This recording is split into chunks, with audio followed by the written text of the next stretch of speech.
कोकणातल्या एका छोट्याशा गावात समुद्राच्या गाजेचा आवाजात लहानासा मोठा झालेला एक मुलगा पुढे जाऊन इंग्रजी विषय शिकवणारा एक साधासा प्राध्यापक बनतो आणि नंतर मराठी कवितेचा चेहराच बदलून टाकतो.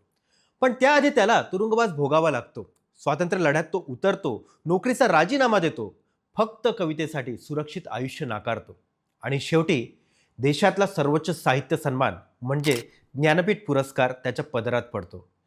त्यांचं नाव गोविंद विनायक करंदीकर आणि आपण त्यांना ओळखतो विंदा करंदीकर म्हणून.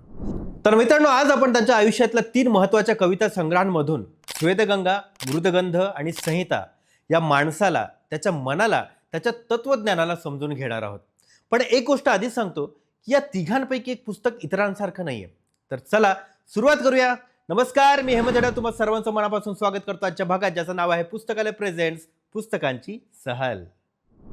23 ऑगस्ट 1918 सिंधुदुर्ग जिल्ह्यातलं धालवली नावाचं एक लहानसं कोकणी गाव. इथे गोविंद विनायक करंदीकर यांचा जन्म झाला. वडील विनायक करंदीकर कोकणातल्या पोंभुर्ले गावाचे. कोकणची माती, तिथला निसर्ग, समुद्राची गाज आणि तिथली बोलीभाषा हे सगळं पुढे विंदांच्या कवितेत वारंवार डोकावणारं होतं. शिक्षण त्यांनी कोल्हापुरात पूर्ण केलं, पण हा काळ साधा सुद्धा नव्हता. हा काळ होता भारत स्वतंत्र होण्यासाठी झगडत असण्याचा काळ. आणि इथेच विंदांच्या आयुष्यातला एक निर्णायक क्षण येतो, हैदराबाद मुक्ती संग्राम.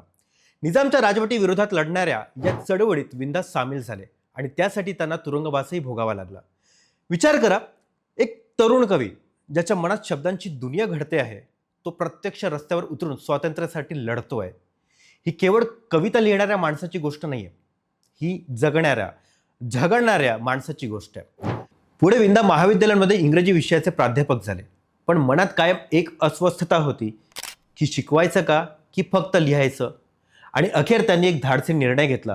व्यावसायिक नोकरीतून स्वेच्छानिवृत्ती घेतली आणि स्वतःला पूर्णपणे साहित्यासाठी झोकून दिलं. हा तोच काळ होता जेव्हा मराठी कवितेत एक नवं वादळ घोंगावत होतं. मर्ढेकरांपासून सुरू झालेली आधुनिक कवितेची चळवळ जुन्या रम्य भावुक कवितेला बाजूला सारून आधुनिक जाणीवांची, नागर जगण्याची, विज्ञाननिष्ठ विचारांची कविता जन्म घेत होती. विंदा करंदीकर, वसंत बापट आणि मंगेश पाडगावकर हे तिघे मिळून पुढे मराठी कवितेच्या इतिहासात एक अढळ त्रिकूट म्हणून ओळखले जाणार होते. पण या प्रवासाची खरी सुरुवात झाली एका पुस्तकापासून, स्वेदगंगा. मे 1949 स्वातंत्र्य मिळून जेमतेम 2 वर्ष झालेली. देश नव्याने उभा राहत असतानाचा तो काळ. आणि नेमक्या याच वर्षी विंदांचा पहिला कविता संग्रह प्रकाशित झाला, स्वेदगंगा. नाव बघा ना, स्वेद म्हणजे घाम आणि गंगा म्हणजे पवित्र प्रवाह, घामाची गंगा. कष्टकऱ्याच्या घामालाच पावित्र्य बहाल करणारे हे नाव, हेच या संग्रहाचं तत्वज्ञान सांगून जातं. या संग्रहात एकाच वेळी अनेक सूर एकत्र नांदतात. सामाजिक आशयाच्या कविता, व्यक्तिचित्रणात्मक कविता, प्रेम कविता, बालजीवनावरचा कविता, चिंतनशील कविता आणि देवगड राजापूर भागातल्या बोलीभाषेत रचलेल्या कविता. हा विषयांचा आणि भाषाशैलींचा विस्तार हेच सांगतो की विंदा हे कोणा एका साच्यात बसणारे कवी नव्हते. ते एकाच वेळी सामान्य कष्टकऱ्याविषयी बोलतात आणि पुढच्याच पानावर निसर्गाच्या तरल सौंदर्याविषयी. एकाच वेळी बंडखोर सूर लावतात आणि पुढच्या क्षणी हळूवार प्रेमभावना व्यक्त करतात. मित्रांनो, स्वेदगंगामधली एक ओळ आजही लोकांच्या मनात घर करून आहे. जनतेच्या अमरत्वाबद्दल आणि तिच्या एकात्म आत्म्याबद्दल बोलणारी ओळ. सामान्य माणसाचा आवाज, त्यांचं दुःख, त्याचं सामर्थ्य हे स्वेदगंगाचं केंद्र आहे. आणि हे समजून घेण्यासाठी विंदांचं वैयक्तिक आयुष्य बघा ना. ते स्वतः हैदराबाद मुक्ती संग्रामात रस्त्यावर उतरले होते. सामान्य माणसाच्या संघर्षाची त्यांचं नातं केवळ शाब्दिक नव्हतं, ते प्रत्यक्ष अनुभवलेलं होतं. आणि म्हणूनच स्वेदगंगामधला सामाजिक सूर हा उसना वाटत नाही, तो त्यांच्या रक्तातून आलेला असा वाटतो. भाषेच्या दृष्टीनेही हा संग्रह वेगळा ठरतो. देवगड राजापूरच्या बोलीभाषेतल्या कवितांमधून विंदा आपल्या कोकणी मुळांशी असलेलं नातं जपतात.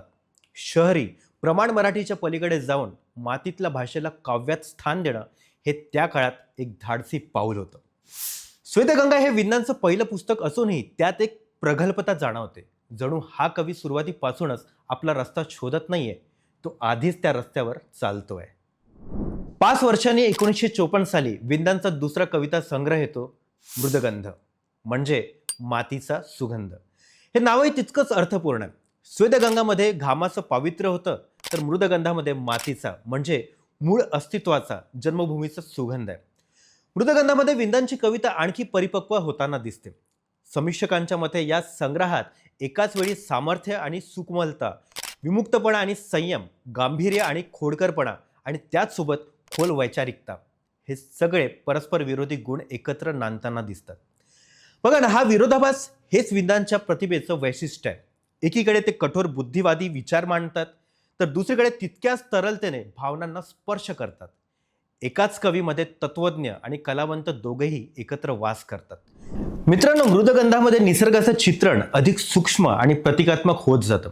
कोकणातली माती, तिथला निसर्ग हे आता केवळ पार्श्वभूमीवर राहत नाही, तर मानवी अस्तित्वाचं, आठवणीचं आणि मुळाचं प्रतीक बनतं. हा तो काळ होता जेव्हा विंदा प्राध्यापक म्हणून काम करत होते, इंग्रजी साहित्याचा सखोल अभ्यास करत होते.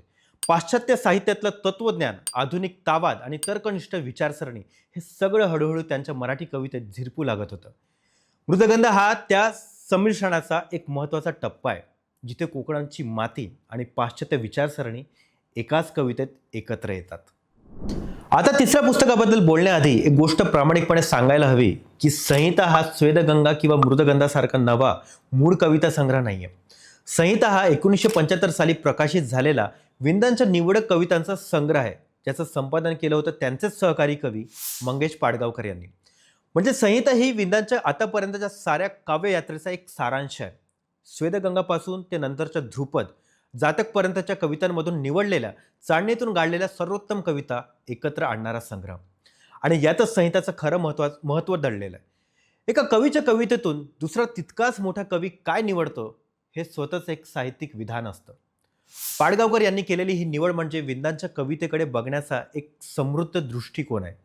यातून वाचकाला विंदांचा प्रवास सामाजिक बांधिलकीपासून ते तात्विक चिंतनापर्यंत एका माळेत घुंपलेला दिसतो.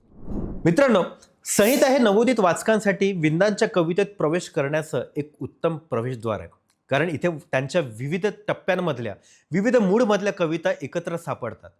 स्वेदगंगाचा बंडखोर सूर, मृदगंधाची तरल गुढता हे दोन्ही सूर संहितांमध्ये एकाच वेळी ऐकू येतात. आणि म्हणूनच या 3 पुस्तकांकडे एकत्र बघितलं की एक पूर्ण चित्र तयार होतं. स्वेदगंगा आणि मृदगंध हे विंदांच्या मूळ स्वतंत्र निर्मितीचे 2 महत्त्वाचे टप्पे, आणि संहिता ही त्या साऱ्या प्रवासाची एक निवडक संपादित झलक. तर मित्रांनो, स्वेदगंगामध्ये एक तरुण, बंडखोर, सामाजिक जाणीवेचा कवी दिसतो, तर मृदगंधामध्ये तोच कवी अधिक सूक्ष्म, अधिक तात्विक होताना दिसतो. निसर्ग आणि मानवी अस्तित्वाचं नातं अधिक खोलात जाऊन तपासताना दिसतो. आणि संहितामधून या दोन्ही टप्प्यांचं आणि त्यापुढच्या प्रवासाचं दर्शन एकत्रितपणे घडतं. जे कायम राहतं ते म्हणजे विंदांची भाषेवरची हुकूमत, त्यांची तर्कनिष्ठ नजर आणि माणसाच्या दुःखाबद्दलची त्यांची कणव. जे बदलत जातं ते म्हणजे त्यांच्या अभिव्यक्तीची खोली, प्रतीकांची सूक्ष्मता आणि तात्विक चिंतनाची व्याप्ती. ज्यांना विंदांच्या कवितेची पहिली ओळख करून घ्यायची आहे, त्यांनी संहितापासून सुरुवात करावी. ज्यांना त्यांच्या सुरुवातीच्या कच्च्या पण उत्कट आवाजाचा अनुभव घ्यायचा आहे, त्यांनी स्वेदगंगा वाचावं. आणि ज्यांना त्यांच्या प्रगल्भ, तरल आणि तात्विक कवितेचा अनुभव घ्यायचा आहे, त्यांनी मृदगंधाकडे वळावं. विंदा करंदीकरांच्या कवितेचं सर्वात मोठं वैशिष्ट्य म्हणजे साधेपणा आणि गुंतागुंत यांचा एकत्र वावर. त्यांची भाषा वरकरणी सोपी वाटते, पण आतमध्ये एक खोल तात्विक विचार दडलेला असतो. त्यांनी छंदबद्ध काव्य आणि मुक्त छंद दोन्ही तितक्याच ताकदीने हाताळले. त्यांनी बालकविता लिहिल्या, विरूपिका म्हणजे उपरोधिक, उपहासात्मक कविताही लिहिल्या आणि लघुनिबंधही लिहिले. त्यांच्या कवितेत विज्ञाननिष्ठ, तर्कनिष्ठ दृष्टिकोन सतत जाणवतो. ते कोणत्याही कल्पनेला आंधळेपणाने स्वीकारत नाहीत.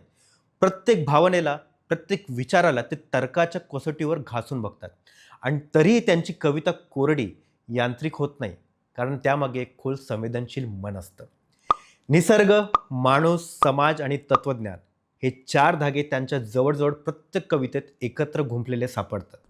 विंदांच्या साहित्यिक प्रवासाचा कळस म्हणजे 2003 साल. यावर्षी त्यांना देशातला सर्वोच्च साहित्य सन्मान म्हणजे ज्ञानपीठ पुरस्कार मिळाला.